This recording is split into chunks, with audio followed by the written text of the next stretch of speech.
A single act of good can go a long way. It can cross oceans, cure disease, and create equality. As members of Rotary, we are people of action, and our actions have the power to speak loud and clear. Our vision and commitment to finding solutions provides access to high-quality care so vulnerable mothers and children can live longer and grow stronger. Rotary members worldwide work to improve maternal health and reduce child mortality by increasing access to essential medical services and implementing life-saving programs. We're providing comprehensive maternal care, preventative screenings, and family planning that empower women and girls to take charge of their own destinies. Our efforts aren't just changing lives. They're saving lives and strengthening families by training birth attendants, providing prenatal care, newborn immunizations, and facilitating mobile health clinics. Thanks to Rotarians like you, patients are receiving the practical and compassionate treatment they deserve so that babies are born safely into the arms of healthy mothers. Your contribution keeps mothers and babies far and wide connected to a world of good. Every gift is an action that speaks volumes in delivery rooms, communities, and across continents. Learn how you can support the cause that means the most to you.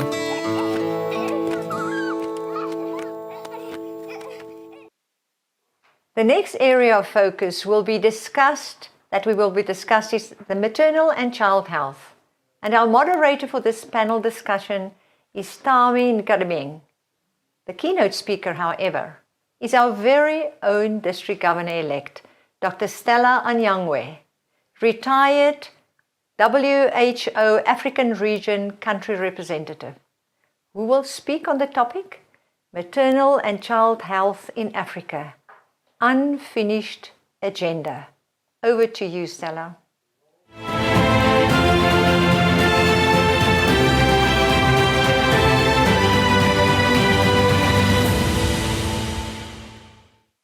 Our topic today is Maternal and Child Health in Africa, the Unfinished Agenda. Before we delve into the topic properly, I need to remind us all of the Sustainable Development Goals that run from 2015 to 2030. There are 17 goals and 169 targets. These goals come after the Millennium Development Goals that ended in 2015. Goal number 3 states, ensure healthy lives and promote well-being for all at all ages. And target 3.1 of that goal number 3 deals with maternal mortality, and that target says to reduce the global maternal mortality ratio to less than 70 per 100,000 live births by 2030. Target 3.2 deals with neonatal and child mortality, and it states to end preventable deaths of newborns and under 5 children by 2030. Let's remember that goal number 3 caters for the healthy lifespan from the cradle to the grave. The SDG goal number 3 and target 3.2 states to end preventable deaths of newborns and under 5 children by 2030. This really is the unfinished child survival agenda, which is to achieve under 5 mortality of 25 or fewer deaths per 1,000 live births by 2030. Now, the goal number 2, which is not specific for mothers and children, targets ending all forms of malnutrition because malnutrition is a frequent cause of death for under 5 children. And let us remember that all the other 16 goals impact on the health of the mother and the child. In Rotary, we have 7 areas of focus from July this year, 2021. Our 6 previous areas of focus were water and sanitation, economic and community development, maternal and child health, basic education and literacy, disease prevention and treatment, peace and conflict prevention or resolution. The 7th and newest area of focus is supporting the environment. Now in Rotary as well, April, the month of April, is celebrated as Maternal and Child Health Month. It is said if mothers are empowered and healthy, so are their families, leading to an alleviation of poverty and hunger. And the co-founder of the Rotary Action Group for Population and Development, Robert Zinser, said this. Let me give you a few key facts about maternal health and maternal death. In the year 2017, for which we have complete data, 810 women died every single day due to complications during childbirth and pregnancy. And worldwide that same year, almost 300,000 women died from the same complications. We know that 94% of all these deaths occurred in low and lower middle income countries, and most of these deaths could have been prevented. The maternal mortality ratio in low-income countries is 462 deaths per 100,000 live births. And when compared to high-income countries, which have 11 deaths per 100,000 live births, we see that deaths in low-income countries are 42 times higher than in high-income countries. Unfortunately, sub-Saharan Africa alone accounted for 2/3 of all global deaths of women. Asia accounts for 22%. We know also that young adolescent girls who are aged between 10 and 14 years are at a higher risk of complications and death as a result of pregnancy. This is, of course, due to the fact that their bodies are not fully mature for delivery. Now, why do women die, we may ask? We know that the days and weeks following childbirth are the critical periods for the lives of mothers and newborn babies. And we know, WHO tells us, that most maternal and infant deaths occur in the first month after birth. These are some of the reasons why women die. Women die of complications during and following pregnancy from the following things: severe bleeding, infections, high blood pressure, complications from heart disease or diabetes, and the four things I have just mentioned account for almost 75% of all maternal deaths. Then comes the case of unsafe abortions, especially in adolescents, as we've said, young girls 10 to 14. And then there are other diseases during pregnancy that can kill women, for example, malaria and HIV and AIDS. We know that 116 million women would give birth roughly every year. So these are 2020 figures. Now, of these 116 million women, 20 million of them would experience some pregnancy-related illness after childbirth.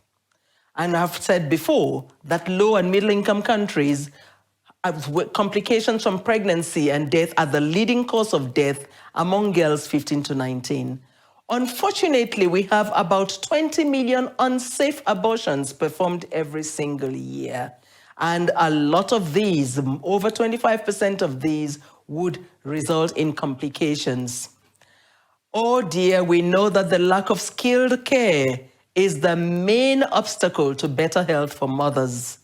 We know that in high and middle income countries, more than 90% of all births benefit from the presence of a trained midwife, doctor, or nurse. This is not the case in developing countries, especially in sub-Saharan Africa, where we know that only 51% of women in these low-income countries, only 51% get skilled care during childbirth. And we know that only about half of the pregnant women receive the recommended minimum of at least 4 visits by skilled health professionals during pregnancy. What are some of the risk factors for women dying? The main risk factors are the following. The first one is poverty. The second is the distance from the woman's home to a health facility. The third is the lack of information. The fourth is inadequate and poor quality services. And the fifth is cultural beliefs and practices. You can unpack each of this and you will understand why women die. We have what we call the 3 delays, which are risk factors for women who are pregnant. The first delay is the delay to decide. Should I get health care? Should I go to hospital? Am I sick enough to warrant to be seen? That's the first delay. The second delay is to get to the health facility from where the woman is. Can she get there? Does she have money for transportation? Does she have money to buy medication? And the third delay is the delay to receive appropriate care. When she does get to that health facility, is there enough in that health facility to cater for the complication that she has? Is there enough in that health facility in terms of human resources, in terms of medication or lab supplies? Is there enough to provide adequate care for this woman? Now we have talked about women's death and health. Let's see some key facts about child health and child death. It is a truism. People say it all the time. Well, children represent the future. But when you see how children are treated, you do not believe that they represent the future. Neonatal period, which is the first 28 days of life, is critical. Childhood, when we mention childhood, is when we talk about the first 5 years of life. Now, newborns are particularly vulnerable because the risk of dying is highest in the first 28 days of a child's life. And newborns and children are vulnerable to all kinds of things, starting from malnutrition to infectious diseases. Let us know that children in sub-Saharan Africa have the highest under 5 mortality rate in the whole world. Children in sub-Saharan Africa are 14 times more likely to die before the age of 5 than children in developed countries. Some more facts. We know that in 2019, 47% of all under 5 deaths occurred in the newborn period. That is in the first 28 days of life. We know that about a third of the children die on the day they are born, and 3/4 of them die within the first week of life. We are saying it again, sub-Saharan Africa has the highest neonatal mortality rate it had in 2019, which was 27 deaths for every 1,000 children born. We are only followed by South Asia. And you can see that the data given has different years, where we only see what we record. So the years I am citing are the years for which either WHO or other agencies have complete data. Of the 10 countries, I must say, worldwide with the highest neonatal deaths, of the 10 countries worldwide, 4 of these countries are in our Rotary Zone 22. And these countries are Nigeria, Ethiopia, Democratic Republic of Congo, and Tanzania. And these are 2019 data. Oh, it is also to be said that children are at a greater risk of dying before the age of 5 if they are born in rural areas, if they are born to poor households, or when their mother doesn't have basic education.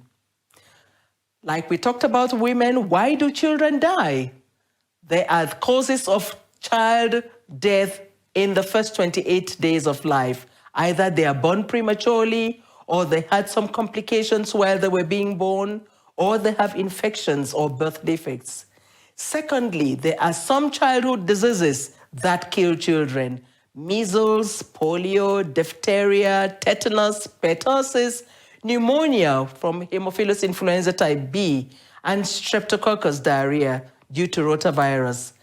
Interestingly, all the diseases I have listed above are vaccine preventable. Now, these are not the only causes of death in children. We have other emerging priorities, which include congenital anomalies and childhood cancers. What are some of the risk factors that lead to children dying? Low birth weight. If at birth the child is not the weight it's supposed to be, that child is at a big risk of dying. Malnutrition of children.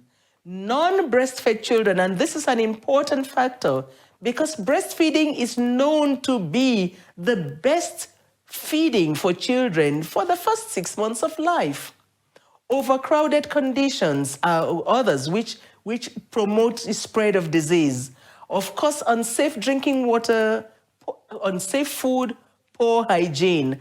The picture that I have on the right shows you a body of water where families wash clothes, where families bathe, and where families carry water for drinking. So you can imagine if a newborn is subjected to that kind of water. Just to let you know that essential newborn care is critical for a child to thrive in the first year of life, the first month of life. I have mentioned it again, early and exclusive breastfeeding is necessary. Now, what are some of the challenges to maternal and child health in our District 9400 and in Zone 22 as a whole? Because all of Sub-Saharan Africa falls under Zone 22, and we all have similar challenges. The World Health Organization states that we have weak health systems, and there are 6 pillars to the health systems. The first is inadequate service delivery. When you go to a health facility, are services that are provided, are they adequate to maintain health? The second is weak health information systems. We don't have appropriate data. Lots of places don't record births. They don't record deaths. They don't record the cause of deaths. So when you're looking for data for why people have died, you can't have them because they are not recorded. Thirdly, we have inadequate human resources.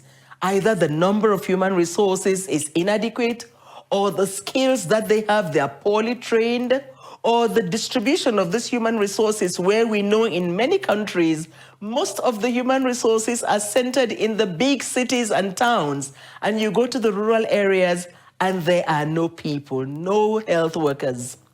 Fourthly, insufficient funds for health. In the year 2000, African ministers of health and the governments agreed to allocate 15% of their national budgets to health.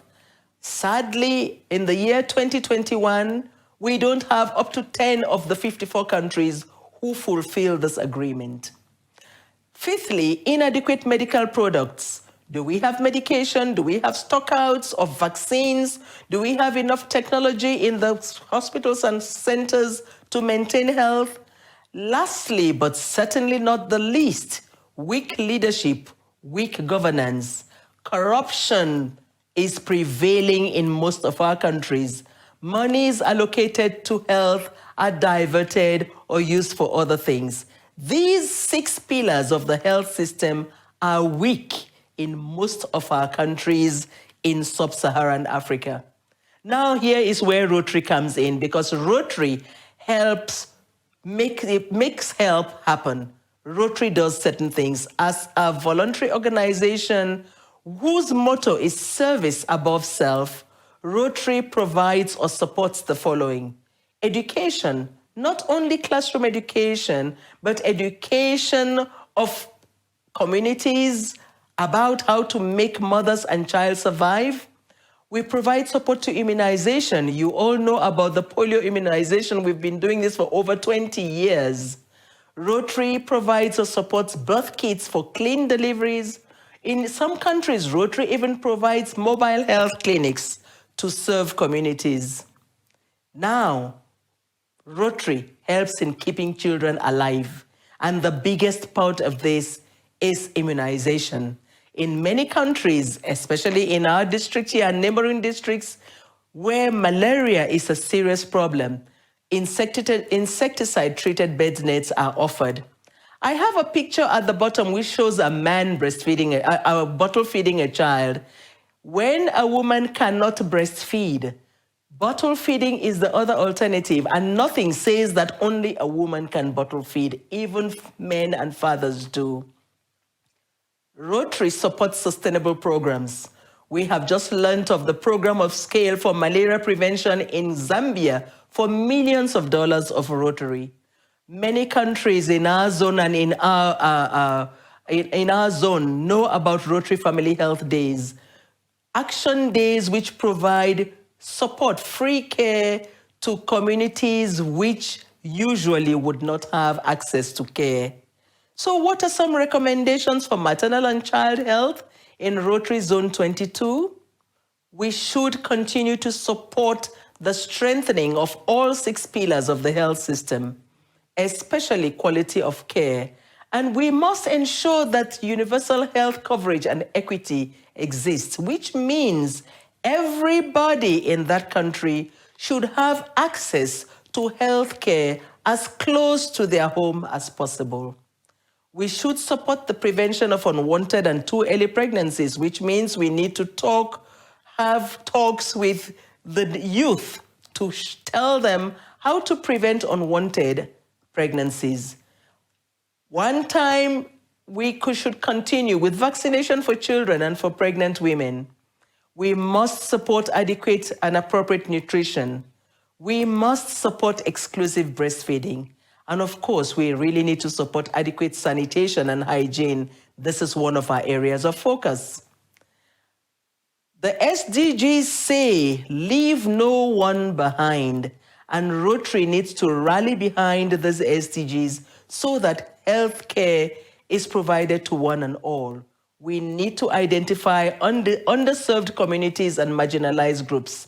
And I talked about data before. We need to encourage countries to use data, to collect correct data, and to disaggregate data by age, by sex, by wealth, by education, by gender, and other human rights considerations for all populations. This is the month of maternal and child health for Rotary. I thank you.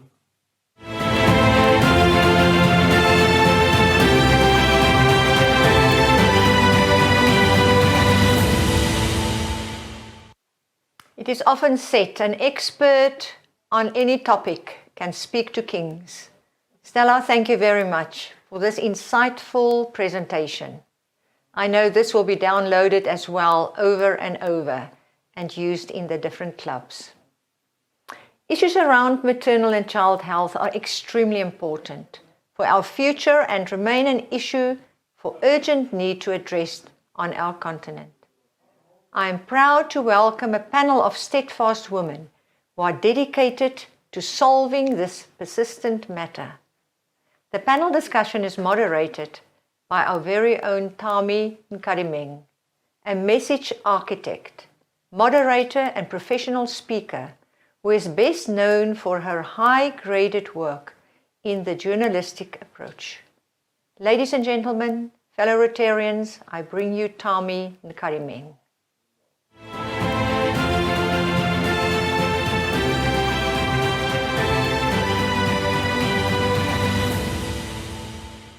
Well, a good day to everybody, wherever you're joining us in the world. My name is Tami Nkarimeng, and I'll be the moderator for this section on maternal and child healthcare. When it comes to maternal healthcare, investing in the lifeline of healthy societies and economies is a must. Now we're going to go into a conversation that is quite deep, but I'm very happy that we're having this conversation so we can come up with solutions for it.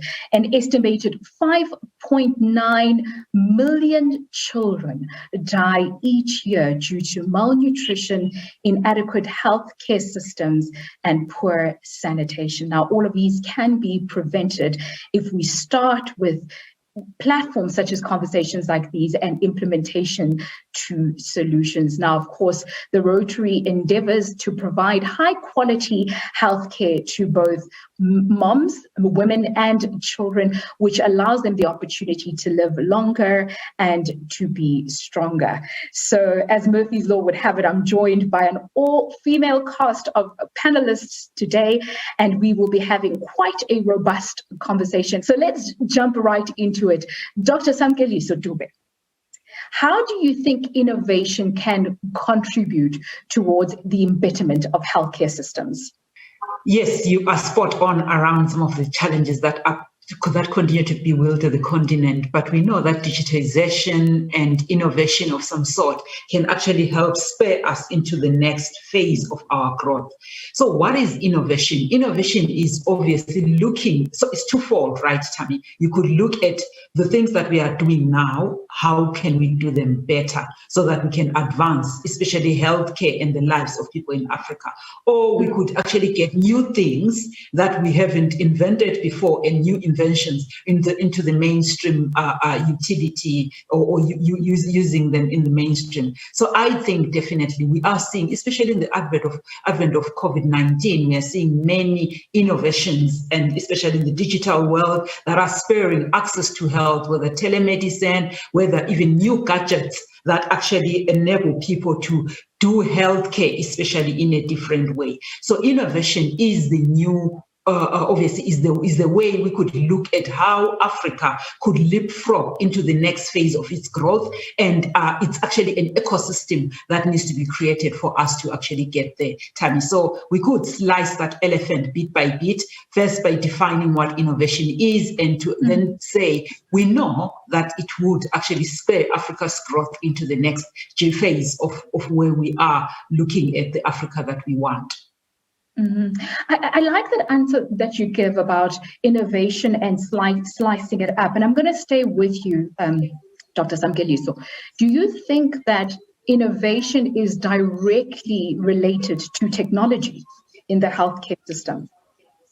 It certainly is, but innovation, remember, is spurred often by need. Where there is need and where there is an ecosystem that enhances that creativity amongst people who are perceiving that need, then you actually have this spark, which is innovation. So what we are seeing is that we've got technologies that become platforms that enable you then to innovate. For example, we can't talk about telemedicine when you do not have digital platforms for connectivity. It's not going to be possible. So you need some things to happen first before you can then say, my gadget that I've now invented can then solve some of the problems. It's an ecosystem. So one of the needs, actually, the first building blocks to that ecosystem is to actually have technology. And technology, in terms of especially digitization, is important. And I agree with you, Tam. It's directly linked to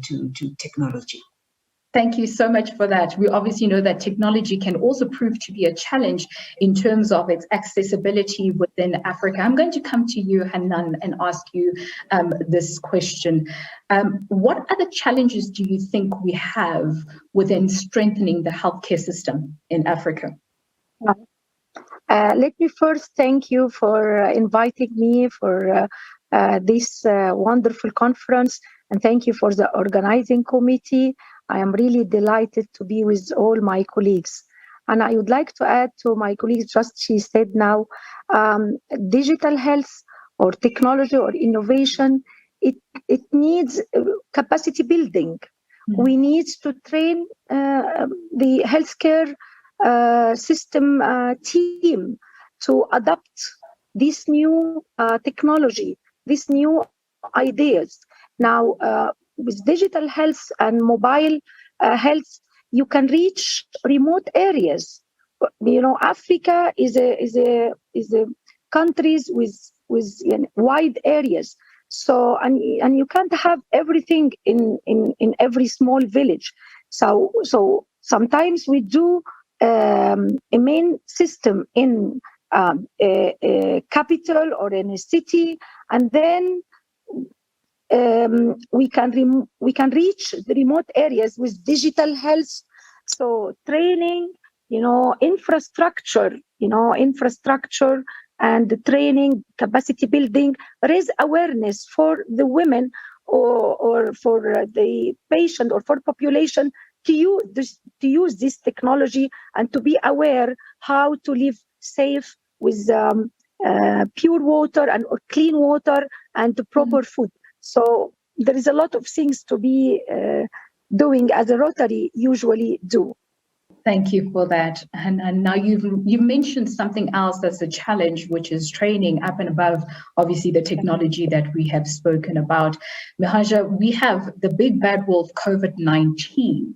that has obviously hit us globally and worldwide. Now, do you believe that COVID-19 has opened up further challenges or rather weaknesses in the healthcare systems? Merci Tammy pour cette question. Effectivement, le principal danger associé à une pandémie comme la COVID. Many thanks, Tammy, for this question. That's right. The main danger associated with a pandemic such as COVID is the multiplication of the number of cases. That is translated by many people coming to hospitals, which then become completely overwhelmed, such as what we see in Europe. As for the hospital capacity in Africa, some studies regarding the efficiency of hospital centers throughout the world have demonstrated that on this 780 hospitals in center, only 1,600 are African. So the representation that the population has of public hospitals is often a bad representation, oftentimes associated with death, where we believe that it's the last point of life, and therefore each country must be able to offer its ill population a capacity to welcome its people in accordance with the propagation of the pandemic. As for the medical hospital affected towards the COVID-19 care, this highlights some lack in other areas which could have some strong consequences, negative consequences in terms of COVID itself, and also aside from COVID, whilst some hospitals have some equipment reserved that can be mobilized very quickly, many have difficulties to mobilize and to get some ventilators, some beds, or even the facial masks that they need. So therefore, we have a competition at the moment internationally in order. Thank you so much, Mihaja. I'm going to come to you again, Dr. Samgelis, and I'm going to ask you this question after what we've heard from Mihaja. Do you believe that there's been enough solutions put in place for COVID-19 for things such as giving childbirth or things that are solely directed to maternal and child healthcare? Has enough been done during this pandemic, or do we still have a long way to go?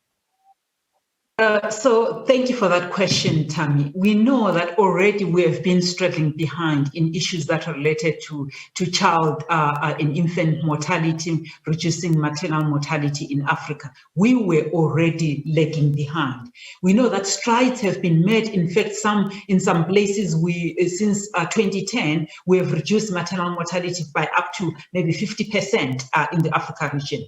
But there are many gaps. Some gaps, especially around access to contraception, for example. Mm-hmm. So when COVID came, we were somehow left behind in covering for some of the supplies and commodities that actually would help us advance our maternal and child health in many areas in Africa. So when COVID came, everybody, as you recall, Tammy, was struggling around trying to get PPE, trying to understand what this epidemic is about. And so some essential services, and I know, for example, for the case of South Africa, we're actually being left behind. We haven't done enough. We are now trying to play catch up for many of the particular services around distribution of contraception, making sure that children would come in facilities for preventative care, and even for some of the diseases, you find that preventative care and screening actually were lagging behind.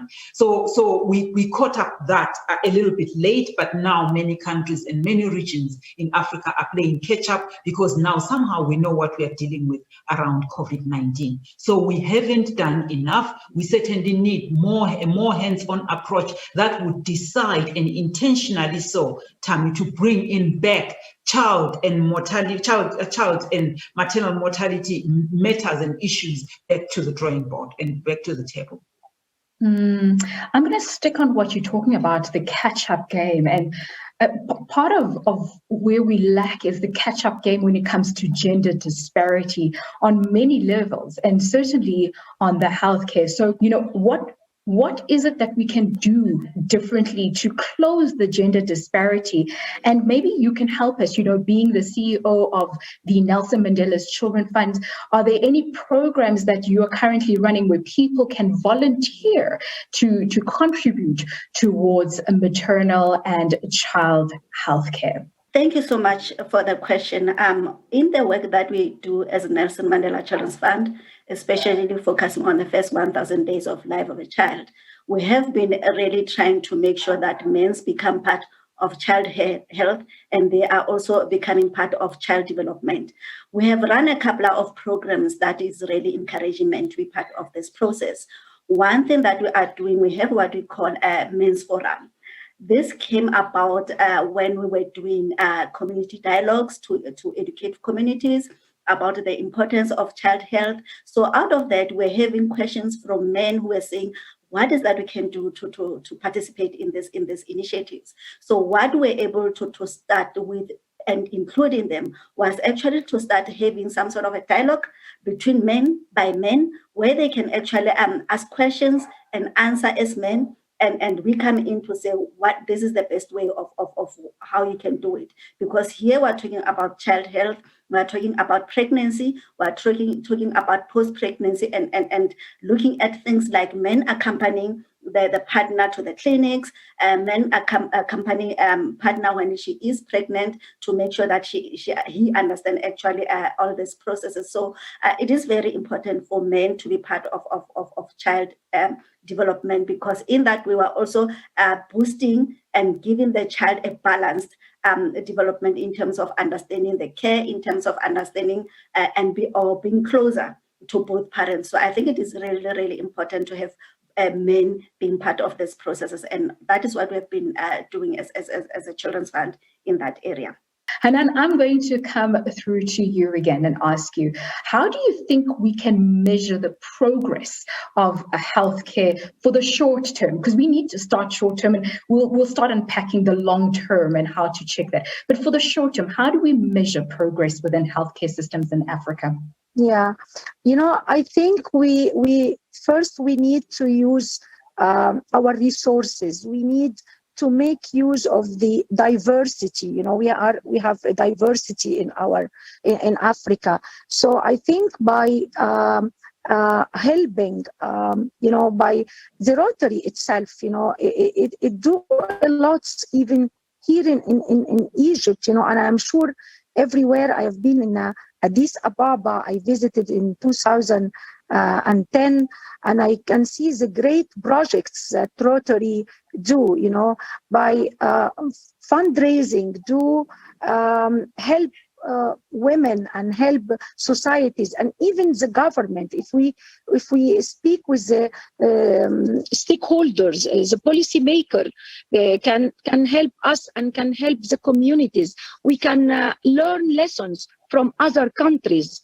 and then how to measure. You do the plans, smart, short, with a time plan, and then you can see the indicators. There is key performance indicators, the mortality rate for children, the mortality for women. If these indicators are less than before, so you are doing well. There is benchmark to measure how many we lose fetal or babies died, or mothers or diseased. If COVID-19 is our reality, but it shouldn't be our destiny. I think we should work more. We should fight. We should help each other. Something like this conference, we know each other. We can exchange ideas, and that's it. That's what I have. Yeah, that's perfect. That's really perfect. Just speaking on governments, what do you think governments should be focusing on in order to advance maternal and child healthcare? Thank you once again for that question. I think there are a couple of things that I believe government will be able to do to improve the health system, especially for children under the age of 5, the children within the first 1,000 days of the life of a child. In this case, I'm thinking about a responsible leadership, a responsible government, a government that is actually able to develop programs that are people-centered. I'm talking about government being able to invest in community-based initiatives, especially when we talk about data. And we're in an era where when we look at the impact of COVID, most of the things that we're able to use to access families, to service families, we then have to use technology. And what has been the experience for us as a fund is that we have found that it is very, very expensive for community healthcare workers to buy data. It is expensive for even community-based organizations that are working with to also buy data. So I think government come in there to strengthen the technology, especially for ordinary people, families, to be able to access family services through the community healthcare workers and buying data for community healthcare workers. So I think another point that I think is important is a multi-sectoral approach in dealing with issues. I think we cannot do it alone. As an NGO, we can't do it alone. As government, they can't do it alone. We need all of us to come together, sit around the table, bring our individual skills, bring our individual supports, and all of us work together in sharing a social objective of what is that we can do to improve the quality of life of people, especially looking at health. So I believe in supporting and investing in multi-sectoral approaches in dealing with these issues. Thank you so much. Now, Mihaja, let's go. We're obviously here because of the Rotary today. And what is the effectiveness that the Rotary is implementing to maximize the effectiveness of maternal and childcare?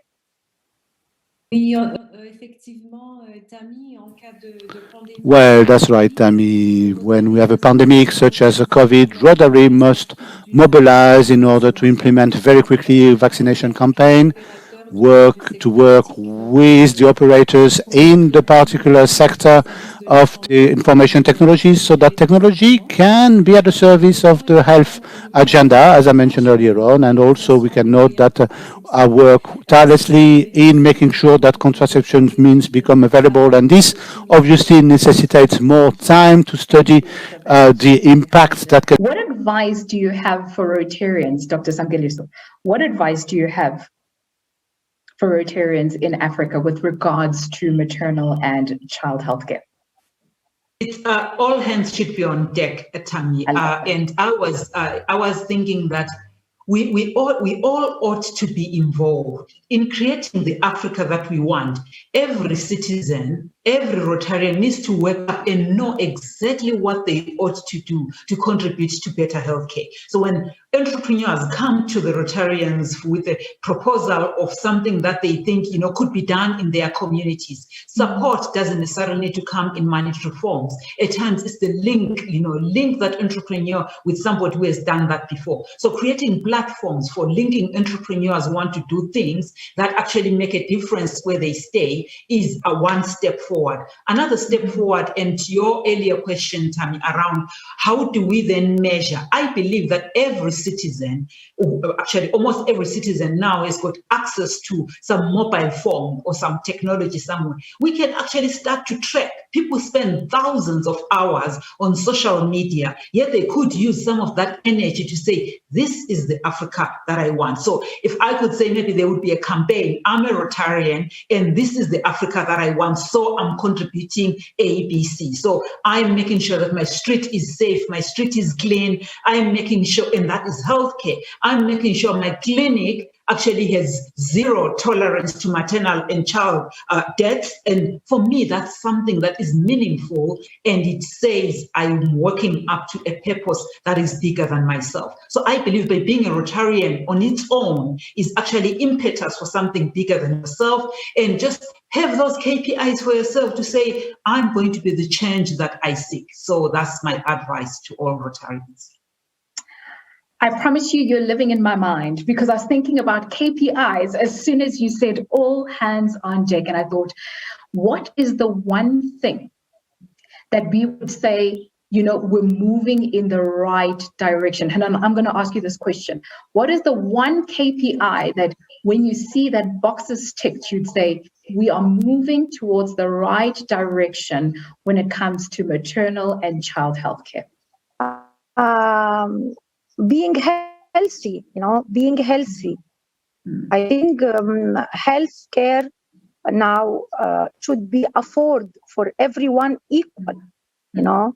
And I'm not sure what is the single things, but I think health and education are two important pillars, you know, because nobody can use the social media or the Facebook or whatever whenever he doesn't know to read, you know. So education, particularly for girls, you know, education and health, and then we can have a nation where there is development, and then, you know, I think inadequate healthcare and poor sanitation, where people cannot have access to clean water, or inadequate food, or not proper food, or not using the food because of their illness in their body, are a major problem where the Rotary can help, and it is helping indeed with a great project. But with the increasing healthcare and for children to grow stronger, I think this is a very good cause, and this is a good indicator. Yes. Thank you indeed, Goni. I'm going to come back and stick to the same question with you, Mahaja. What advice do you have for Rotarians? Oui, Tammy, j'ai déjà donc dit tout à l'heure ce que chaque Rotarien doit faire. Yes, Tammy stated earlier on what each Rotarian must do. Rotary has a massive impact on our fellow human beings, and therefore I think that everybody must be responsible for those around them in order to have a maximum impact. Thank you so much for that, Mahaja. Any closing remarks from you, Dr. Samkalisi? I mean, I believe that health is equal to wealth. There is no way Africa can move forward without investing in healthcare. Cracks in our systems have been shown through COVID-19. We must invest in health. As we invest in health, women and children are going to be catered for. We are going to reduce maternal mortality. By the way, there is an interesting statistic that says by reducing child mortality by just 1%, you increase your GDP by 4.6%. It's a no-brainer. By making sure that women are healthy and they are catered for, you increase, you almost even leapfrog your GDP by 10%. So for me, the closing remarks are, Africa, invest in your healthcare, invest in healthcare infrastructure, invest in human resources for health, invest in health systems that are going to stand the test of time. I know I said that was a closing remark, but I can feel the passion in you. So I have to ask you this one last question. When you speak about investment in healthcare, do you believe that this is the role of government, or it's the role of everybody who has the capability to invest in healthcare? So government needs to create an enabling space for investment of any kind. But governments have got a primary role to ensure that there is actually building blocks for those who are not able to be engaging in private sector, etc. Because healthcare is a social good. So there is a mandate by governments twofold. They need to invest to a certain extent to healthcare that enables or unlocks economic growth. And I think there's equipoise. When they get to a certain extent, there is need for opening up healthcare investments for everybody who is able to invest. Entrepreneurs, investors who are looking for return on their investment, innovators, everybody who actually sees even healthcare as an asset class, that where they could actually earn their millions or billions from. So I think that is for everybody, but government has that critical role of unlocking the sector and for investing things like vaccines. I think government should actually be investing in that, enabling regulatory environment for investment. Governments should surely do that. But later on, we see everybody needs to actually be playing their part, Tammy. So it's a sector that's open for investment if you know what you are doing. I'm so glad I asked you that question. I knew it was there in you to answer that one. Thank you so much for that. Hanan, any closing remarks from you? I can't find better than the mission of Rotary. Together, we see a world where people unite and take action to create lasting change across the globe, in our communities, in ourselves. I love that.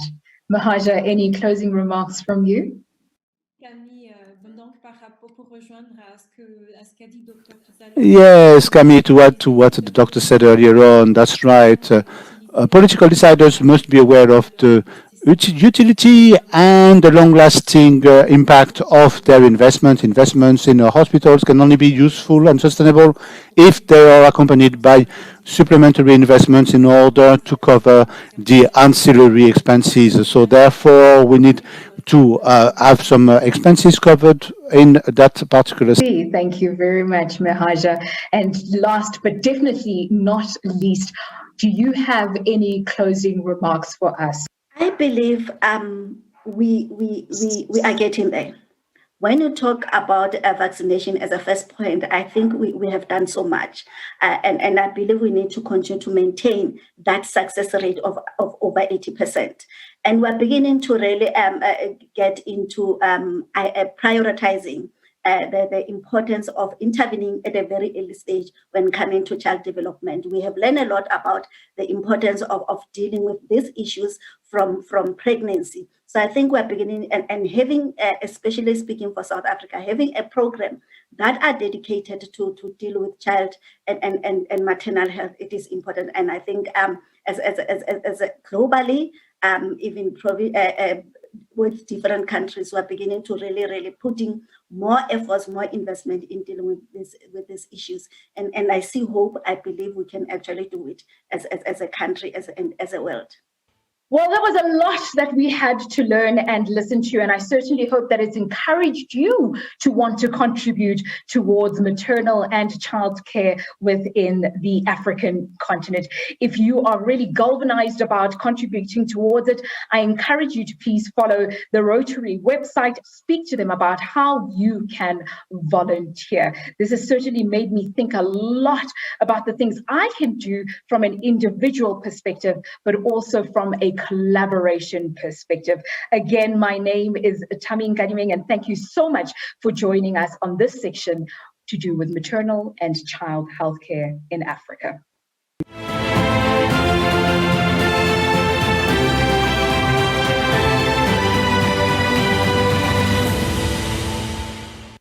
Thank you, Tami, for your time and expertise in moderating this panel.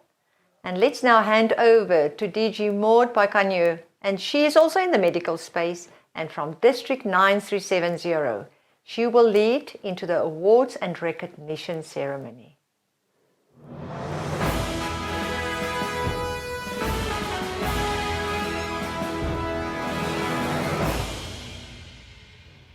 To the deliverers of the session that has just ended, I would like to thank in particular the moderator, Tami Nkadimeng, and express my gratitude also to an equally distinguished presenter, N. Gituru Shongwe, as well as the panelists, Connie, Mihaja, Hesham, and Samu Keliso. Please accept the certificates of appreciation for a great delivery on this delicate subject. Now heading on, past President Hannah of the Rotary Club of Cairo Royal, District 2451.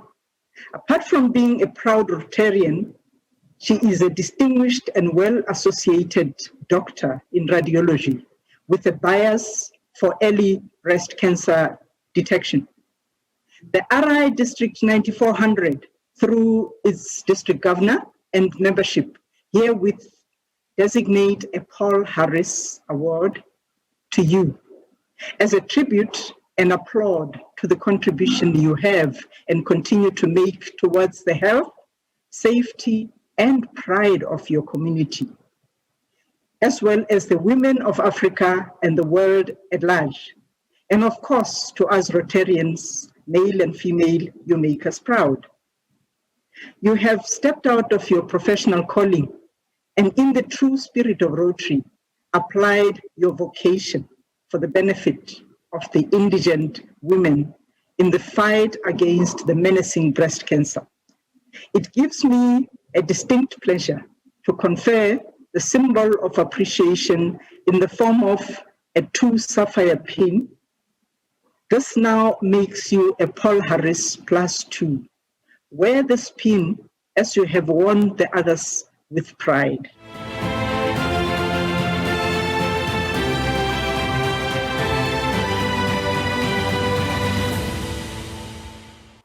Many thanks, DG Mode, for doing the awards, and hearty congratulations to the Paul Harris recipient. We will now have a short comfort break and continue with our next session, a very important session, the Presidential Address Pillar, at 12:10 South African time. Be back for that. Enjoy your break.